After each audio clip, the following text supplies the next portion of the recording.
Hello guys, today I'm gonna take you on the streets of Sao Paulo. I'm gonna go from home to where I work. It's only about 15 minutes. And I'm gonna take on my GS so you can see its performance on the streets and also get to know a little bit of Sao Paulo. Come with me.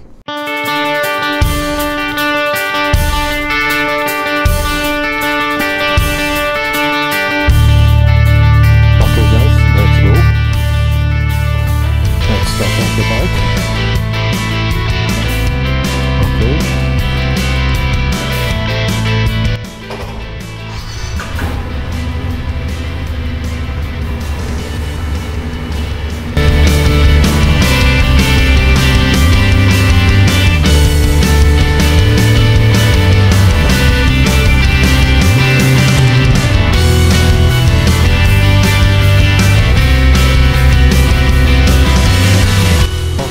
Here we go.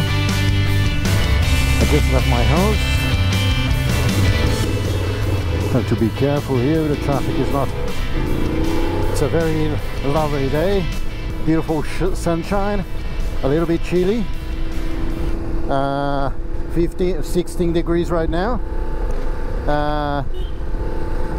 Sao Paulo has been a bit chilly in the last few days. It's very unusual. But sometimes in the winter it does get cold. So this is a cycle lane. As you can see, the cycle lanes here in Sao Paulo are not very well maintained. Sometimes I get my bike and it's very dangerous. A lot of potholes, you know. Here you have to be careful with the traffic.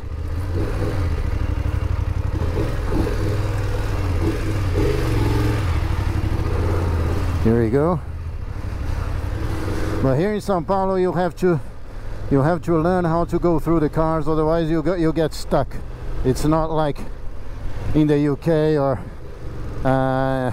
in big cities in Europe where people are a little bit more polite in the traffic. Here you have to go, you see, they don't respect, so you have to be very careful. Sometimes on road you have to do some off-road as well. You go. These streets are a little bit better. Well, I'm riding on a Karoo, on a Metzeler Karoo. I noticed that it's a little bit, the pressure is too high, so the bike is pumping a lot, and it's also not very good for tarmac. You notice that you slide a little bit too much. But as I'm doing some off-road on the weekend and I prefer to have grips on off-road than on-road, I decided to go on a Karoo. So now today the traffic is not very good, eh? You see a lot of cars. Here's a courier, the motorcycle couriers in Sao Paulo. There are loads of them. Usually they ride on Honda 125cc. Because it's cheaper and agile on the traffic. Well, you see here people respect traffic lights, as you can see. For some of you guys who have traveled around Latin America, some countries traffic lights are there just for, I don't know why, but here in Sao Paulo you have loads of cameras who can click on you get a ticket. And well, it's very different from Europe, from the major cities. You know, here is like people drive and ride in different ways. It's more like more tough, I would say. Well, I lived in the UK for a few years, and I know I rode bikes there, and it's very different. If you think that you have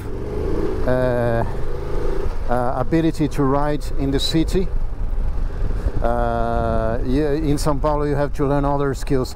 Oh, here you see it's a camera, so you have to go 50 kilometers per hour. There are loads of cameras in Sao Paulo, that's why you have to be careful. But because the traffic is heavy, you always have to use your horn as well, otherwise people cut you through. it's very different here. Yeah, people don't let you go through. They don't let you pass. They always try to get in front of you. It's like a constant struggle, constant fight for space. Yeah, if you're from Europe and you're right here, you see. So here you see you have to go through very tiny spaces. That's why the GS 850 is excellent, because it's strong. It's a very strong bike. You see people hit their horns.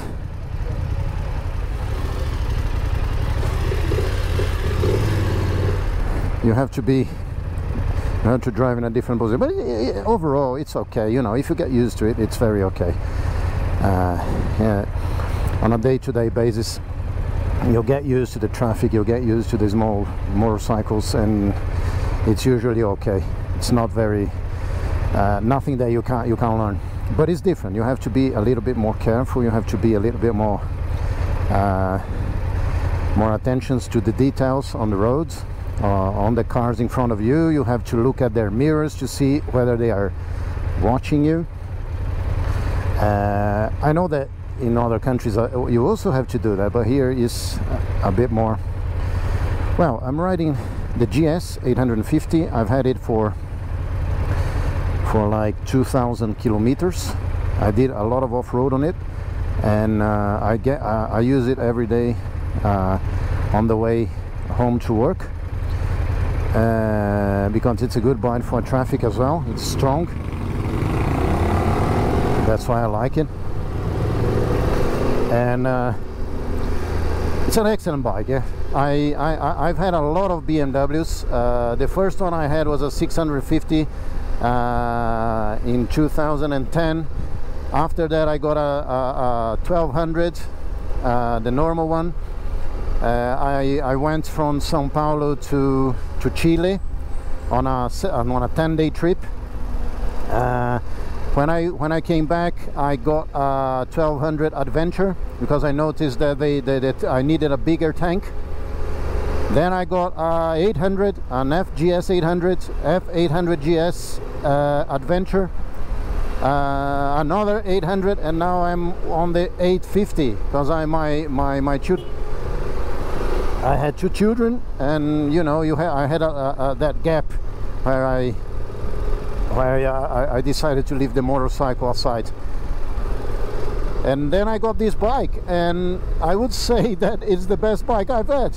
I much prefer the 850 than the 1250, because it's lighter, it's better off-road. You have a bigger wheel, a front wheel. It's very agile. It's quick. It has a lot of torque. You know, for you, if you ride alone, if you don't have a pillion, I think it's much better. I don't know why people constantly get the 1250 to do off-road. This is a much better bike. It's more agile. It also has the power of a big trail. It's not like smaller bikes. It's a big bike. It's a strong bike. Oh, you see, you have to be careful that people open their car doors. You see, here you have a lot of attention. So you know, so I like it a lot. I like on the motorway. I like it on the streets, because it's agile for you to cut through the traffic. I like it off-road because it's very strong. It's very powerful. It has a lot of torque. And in Brazil, because of pollution emissions, they had to change the engine settings. So you get less horsepower, but you get more torque, which helps you a lot. You know, they made something strange here. They in order to reduce emissions, they had to lower the engine to diminish the horsepower. And in order to compensate, not to lose torque, they put a bigger sprocket on the back. So the bike is very strong now. The bike is very, very powerful on the first gear. So for off-road, for going uphill, for using your torque on off-road is excellent. Is excellent.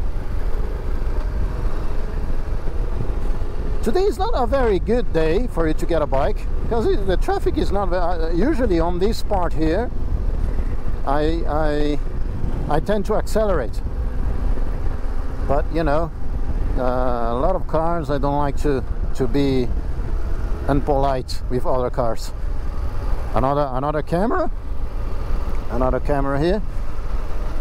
You see, so if you don't know Sao Paulo and you think that Sao Paulo is a dirty city, underdeveloped like others in very poor countries, it's not true.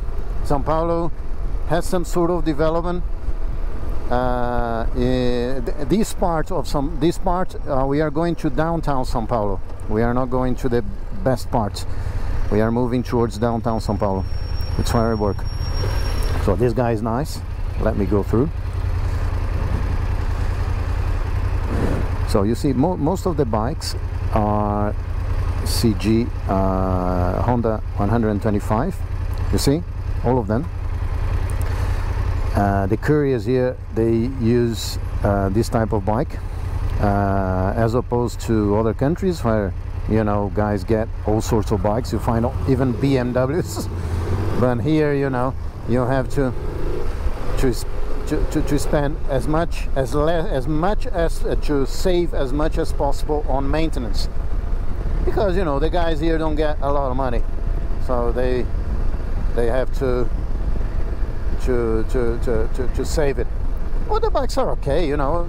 You don't need bigger bikes to go around town, to go in the traffic.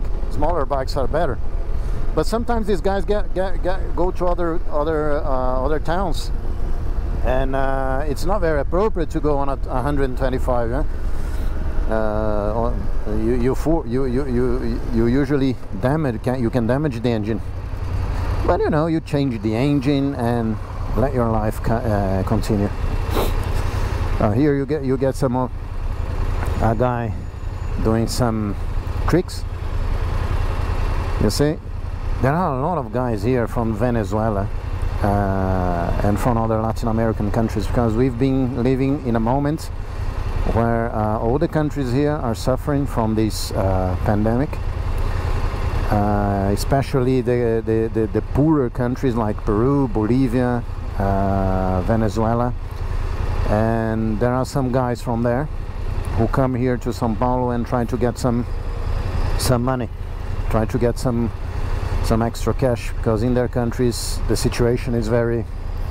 It would be good. It would be nice if all of us in Latin America could unite in a sole purpose to help all countries, you know. To do like a trade agreement,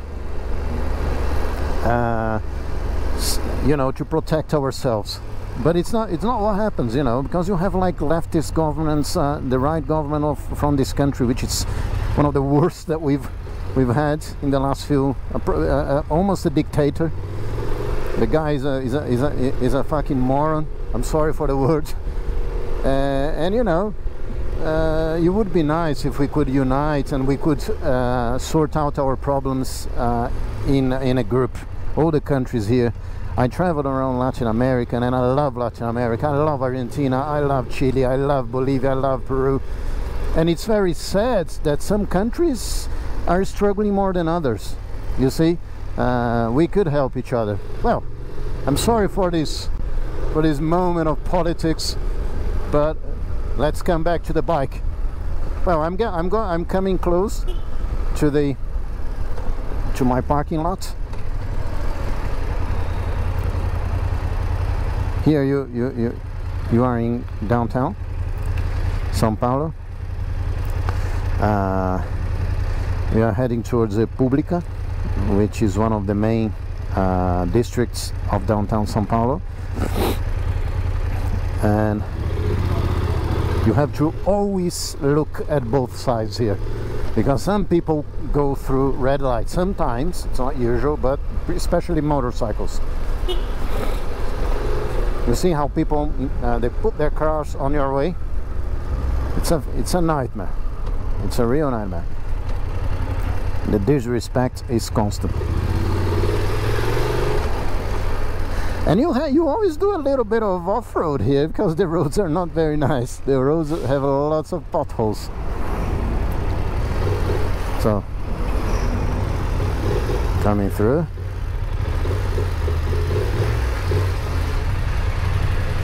Coming through.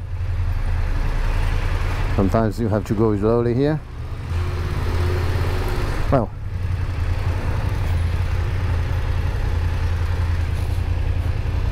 okay guys, because I arrived, I'm going to turn off the camera and see you in the next time. Thank you very much and all the best for you guys.